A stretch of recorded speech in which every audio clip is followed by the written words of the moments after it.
Star Wars Rebels, the most underrated Star Wars project ever. Why is it underrated? Well, that's what I'm going to explain. So drop a like, subscribe, and let's get straight into it. Now, Star Wars Rebels is a show that ran from 2014 to 2018, and it consisted of 6 people: Ezra Bridger, Kanan Jarrus, Zeb Orrelios, Sabine Wren, Chopper, and finally their leader, Hera Syndulla. Now, what makes it underrated? The thing that makes this show underrated is the fact that it does not get the appreciation it deserves.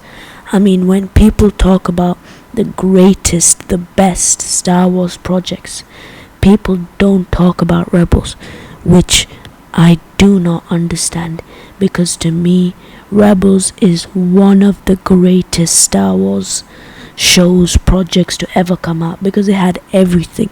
It had great characters, great storytelling, new planets, great character building. It had everything. But yeah, I get Season 1 was pretty mid, but so was Clone Wars Season 1. Clone Wars Season 1 was extremely mid, but Clone Wars is still held so highly among Star Wars fans. But why not Rebels? Why? For some reason, a lot of people don't even like Rebels. They hate it. How? Why? Because Rebels gave us so much lore for Star Wars. With how the Grand Inquisitor dies, and how Maul dies, and how the Phoenix Squadron helped create the rebellion that ends up being the Empire. It had so many peak moments, and which is crazy, the fact that people still disrespect it, even though it gave us so much lore for Star Wars. And now this might sound crazy, but I am always ready to hear arguments on why Rebels is the greatest Star Wars show ever, over the Clone Wars. I'm ready to hear arguments about that, because for me, Rebels is a top tier show. It was the first thing that introduced me to Star Wars, and I watched the whole thing. So that shows how much it hooked you in. It was such a great show. And the amount of new things we learned in Star Wars, with the world between worlds and Admiral Thrawn, who, by the way, is one of the greatest Star Wars villains of all time. He's up there. He's up there with Palpatine and Vader people. But it's not only that, but the emotions the show had, with them building the gang as a family, as a team that was gonna be together forever. Then suddenly, out of nowhere, killing Kanan Jarrus, which is crazy because Kanan was one of the most pivotal parts of Rebels. He trained Ezra into the Jedi he was, and he was such an important leader.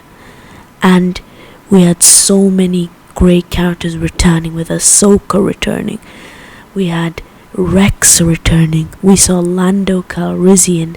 There were so many great characters in this show. And then after Kanan's death, we saw Ezra understanding what he has to do, and him fighting and sacrificing himself for the greater good of the rebellion. That's why this show is so good. It had everything, which is why it's underrated, because this show is a top tier Star Wars show, and it was funny. I mean, Chopper is one of the greatest Star Wars droids because of how funny he is, and the chemistry between Zeb and Ezra and the gang.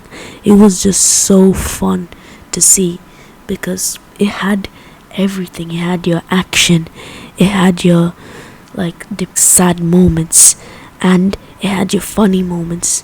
It had everything. It was the perfect package. Because to me, other than Season 1 being mid, everything else was great. They built up the story so well from Season 1, with them getting introduced and working together, to Season 2, to them getting better, and then Season 3 getting introduced to the main villains that are going to lead to Season 4, and then Season 4 the perfect ending for Rebels. That's what makes this underrated.